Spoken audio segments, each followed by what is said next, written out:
السلام علیکم ورحمۃ اللہ وبرکاتہ۔ سامعین ذی فکار، میں غلام مصطفیٰ اپنے چینل پیام اسلام سے آپ سے مخاطب درس قرآن کے سلسلہ میں آج کا ہمارا سبق سورۃ المائدہ آیت نمبر 96 ہے۔ اعوذ باللہ من الشیطان الرجیم، بسم اللہ الرحمن الرحیم۔ احل لکم صید البحر وطعامہ متاعا لکم وللسیارہ وحرم علیکم صید البر ما دمتم حرما واتقوا اللہ الذی الیہ تحشرون۔ سابقہ آیات میں احرام کے حالت میں جو شکار ہو جانے کی وجہ سے اس کی پہلے تو ممانعت کا ذکر ہے، اور پھر اگر ہو جائے تو اس کا کفارہ جو ہے اس کے بارے میں اللہ تعالیٰ نے حکم دیا۔ تو یہاں اس آیت مبارکہ میں اللہ تعالیٰ نے کچھ رعایت دی ہے۔ بعض دفعہ اللہ کے حکم میں کچھ نہ کچھ حکمت ہوتی ہے، اور ہمیں حکمت بعض دفعہ وہ سمجھ نہیں آتی کہ اس میں حکمت کیا ہے۔ بہرحال اللہ تعالیٰ ہی جانے، لیکن اللہ تعالیٰ اپنے بندے کے لیے جو بھی کرتے ہیں بہتر ہی کرتے ہیں۔ تو اس آیت مبارکہ میں اللہ تعالیٰ نے ایک تھوڑی سی چھوٹ دی ہے۔ فرمایا احل لکم، حلال کر دیا تمہارے اوپر، صید البحر، بحر کا شکار، وطعامہ، اور کھانا۔ سمندر اور دریا کا جو شکار ہے وہ احرام کی حالت میں وہ اللہ تعالیٰ نے جائز قرار دے دیا، حلال قرار دے دیا۔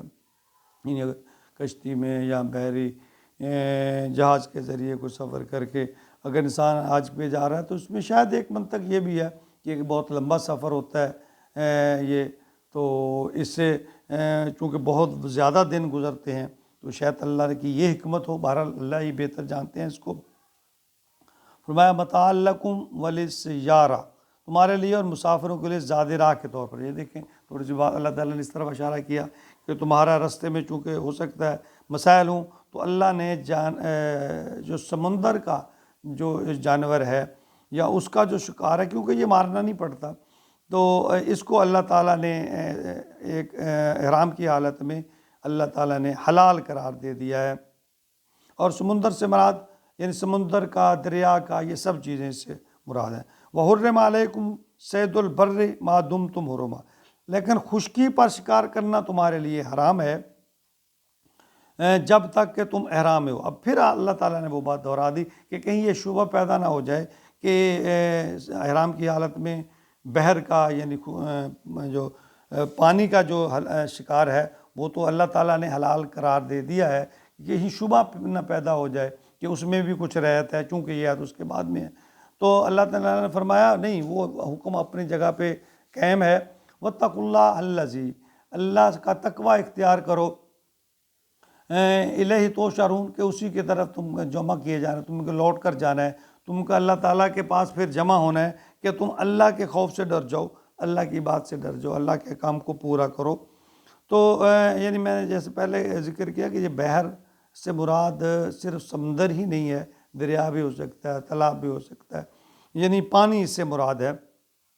اس کا جو اس میں مچھلی ہو یا کوئی اور دوسرا حلال جانور ہو، وہ انسان اس کی صورت میں بھی صید البحر یعنی پانی کا جو شکار ہے اس کو انسان پکڑ بھی سکتا ہے، کھا بھی سکتا ہے۔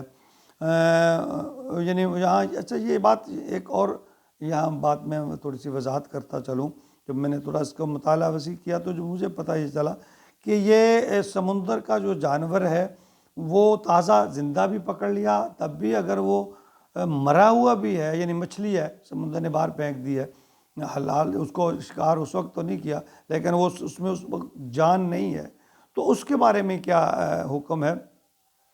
تو اس کے بارے میں نبی اکرم صلی اللہ علیہ وسلم کی ایک حدیث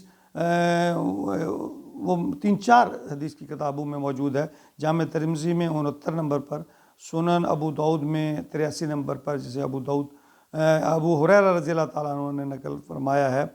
امام مالک موطا مالک میں بھی ہے 40 نمبر پر، اور ابن ماجہ میں بھی ہے 386 نمبر پر۔ تو فرمایا ہو طہور ماء الحل میتتہ، یعنی سمندر کا پانی پاک ہے اور اس کا مردہ حلال ہے۔ نبی اکرم، ایک طویل حدیث ہے، اس میں تذکرہ ہے، اور اس میں آخر میں جو فرمایا گیا ہے کہ سمندر کا پانی جو ہے وہ پاک ہے اور اس کا مردہ حلال ہے۔ اب دیکھیں جو مچھلی ہم کھاتے ہیں وہ اس کو ذبح تو نہیں کیا ہوتا، کئی دنوں کی، 2 4 5 10 دنوں کی پکڑی ہوئی ہوتی ہے اور اس میں جان بھی نہیں ہوتی۔ تو فرمایا کہ یعنی جو پانی کا جو مردہ ہے وہ حلال ہے۔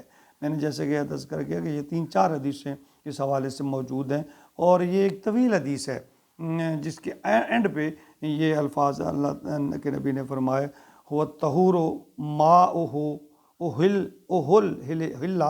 میتتہ، کہ سمندر کا پانی پاک ہے اور اس کا جو مردہ ہے وہ حلال ہے۔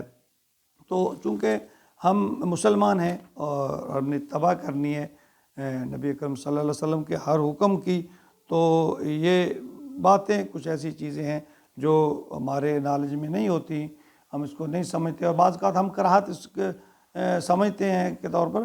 ایسا نہیں ہے، جو اللہ کے نبی نے فرما دیا، کیونکہ ہمارا دین دین فطرت ہے، کوئی بھی نبی اکرم صلی اللہ علیہ وسلم کا فرمان یا اللہ کا فرمان خلاف فطرت نہیں ہے۔ ہماری سمجھ میں بات نہ بھی آئے تو ہمیں اللہ اور اللہ کے رسول کی بات کو دل سے قبول کر لینا چاہیے، اور اللہ سے دعا کرتے رہنا چاہیے کہ اللہ تعالیٰ ہمیں ایسا دل نصیب فرمائے جو اللہ کا متبع ہو، نبی کا متبع ہو، اطاعت کرنے والا ہو۔ آمین یا رب العالمین۔